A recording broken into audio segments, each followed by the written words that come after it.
Class.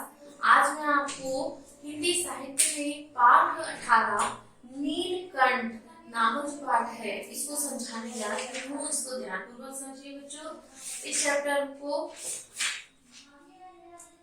लिखने वाले लेखक है महादेवी वर्मा जी। इस चैप्टर को किसने लिखा है बच्चों? महादेवी वर्मा जी ने लिखा है। इसमें इन्होंने बताया इस पाठ में लेखिका ने अपने पालतू मोर नीलकंठ के सुख दुख अनुभवों को प्रस्तुत किया है। इस पाठ के माध्यम से हमें जीव जंतु के प्रति प्रेम और सहानुभूति रखने की प्रेरणा मिलती है। उस दिन एक अतिथि को स्टेशन पहुंचाकर मैं लौट रही थी कि चिड़िया और खरगोशों की दुकान का ध्यान आ गया और मैंने ड्राइवर को उसी ओर चलने का आदेश दिया। बड़े मियाँ चिड़िया वाले की दुकान के निकट पहुंचते ही उन्होंने सड़क पर आकर ड्राइवर को रुकने का संकेत दिया। मैंने कोई प्रश्न करने से पहले ही उन्हें कहना प्रारंभ किया, सलाम गुरुजी, पिछली बार आने पर आपने मोर के बच्चे के लिए पूछा था। शंकरगढ़ से एक चिड़ियामार 2 मोर के बच्चे पकड़ लाया है। एक मोर है और एक मोरनी। आप पाल लें, मोर के पंजों से दवा बनती है। सो ऐसे ही लोग खरीदने आए थे। आखिर मेरे सीने में भी इन इंसान का दिल है। मारने के लिए ऐसी मासूम चिड़ियों को कैसे दूं? डालने के लिए मैंने कह दिया। गुरुजी ने मंगवाए हैं।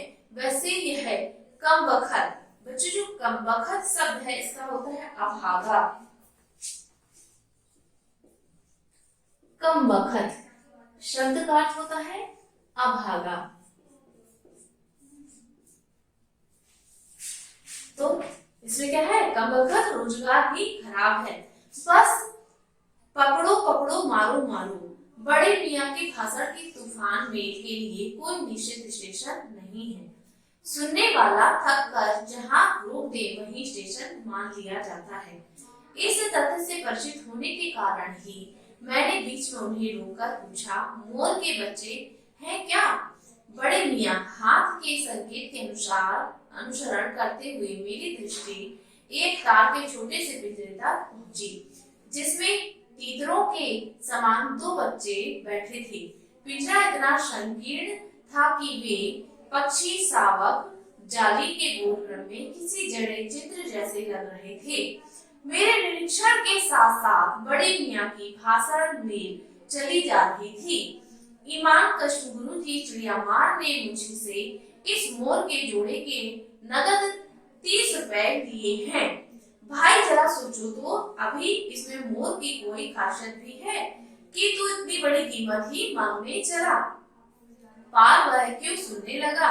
आपका ख्याल करके अच्छा पछताता कर देना ही पड़ा। अब आप जो मुनासिब समझे। अस्तु 30 चिड़ियामार के नाम के और 5 बड़े मियाँ के ईमान के देर जब मैंने वह छोटा पिंजरा आकार में। अब जो यहाँ पर एक शब्द आया है मुनासिब। मुनासिब शब्द का अर्थ होता है उचित। मुनासिब शब्द का अर्थ होता है उचित। तो उन्होंने क्या कहा? जो मुनासिब समझे वह दे। अस्तु 30 चिड़ियामार के नाम के और 5 बड़े मियाँ के नाम के देकर जब मैंने वह छोटा पिंजरा आकार में रखा, तब मानो दोनों पक्षी शावकों के छटपटाने से लगता था मानो पिंजरा ही सजीव और उड़ने योग्य हो गया है। घर पहुंचने पर जब कहने लगे तीतर है, मोर कहकर ठग लिया है, तो इसमें कदाचित शब्द जो है बच्चों, कदाचित का अर्थ होता है कभी शायद। कदाचित शब्द का अर्थ होता है कभी शायद। ठगने के कारण ही जाने के बाद मेरे चिढ़ हो जाने की दुर्बलता बन गई है। अप्रसन्न होकर मैंने कहा, मोर के क्या सुराख के पर लगे हैं। सुरखाव, सुरखाव, सुरखाव शब्द का अर्थ है बच्चों चकवा चकवी, चकवा चकवी। तो चिढ़ाए जाने के कारण संभवा उन दोनों पक्षियों के प्रति मेरे व्यवहार और यत्न की कुछ विशेषता आ गई। पहले अपने पढ़ने लिखने के कमरे में उनका पिंजरा रखकर उनका दरवाजा खोला, फिर कटोरों में सत्तू की छोटी छोटी गोलियां और पानी रखा। वे दोनों चूहेदानी जैसे पिंजरे से निकलकर कमरे में मानो खो गए, कभी मेज के नीचे घुस गए, कभी अलमारी के पीछे। अंत में इस लुका छिपी से थककर उन्होंने मेरे रद्दी कागजों की टोकरी को अपने नए बसेरे का गौरव प्रदान किया। 2-4 दिन में इसी प्रकार दिन में इधर उधर गुप्तवास, गुप्तवास का अर्थ होता है बच्चों गुप्तवास, गुप्तवास का होता है अज्ञातवास, अज्ञातवास अर्थात ऐसी जगह जो जानकारी ना हो, गुप्त रखी जाए, उसे कहते हैं अज्ञातवास। और रात में रद्दी के टोकरे में प्रकट होते रहे। फिर आश्वस्त हो जाने पर कभी मेज पर, कभी कुर्सी पर और कभी मेरे सिर पर अचानक आविर्भूत होने लगे। खिड़कियों में जो जाली लगी थी पर दरवाजा मुझे निरंतर बंद रखना पड़ता था। खुला रहने पर चित्रा इन नवागंतुकों का पता लगा सकती थी। यह अनुमान करना कठिन है, वैसे वह चूहों पर भी आक्रमण नहीं करती, परंतु यहाँ तो दो सर्वथा परिचित पक्षियों की अनाधिकार चेष्टा का प्रश्न था। उसके लिए दरवाजा बंद रहे और ये दोनों एर गैर मेरी मेज और अपना सिंहासन बना ले।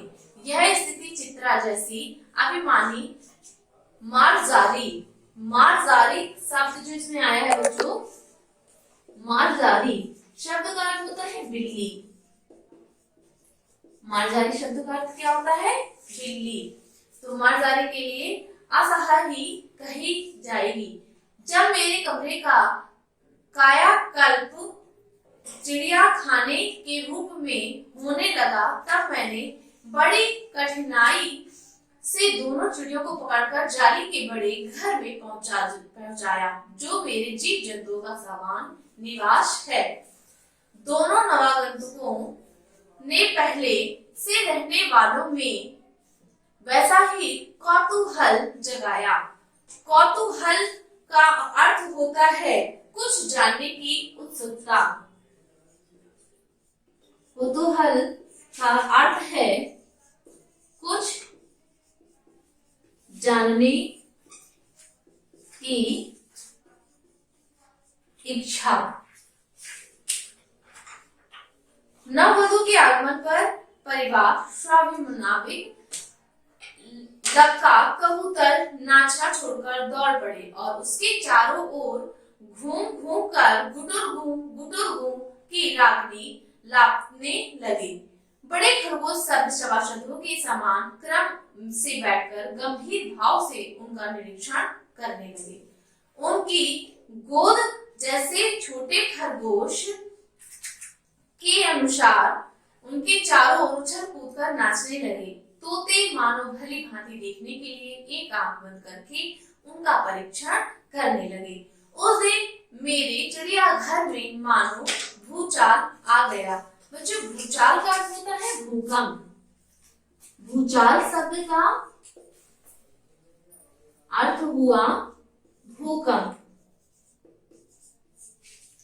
तो भूचाल आ गया। धीरे धीरे दोनों मोर के बच्चे बढ़ने लगे। उनका कायाकल्प वैसा ही क्रमशः और रंगमय था जैसे इल्ली के तितली का बना। बच्चों, आज इतना चैप्टर काफी है। इसके आगे का भाग मैं आपको अगली कक्षा में समझाऊंगी। आप सभी का दिन मंगलमय हो। कितने मिनट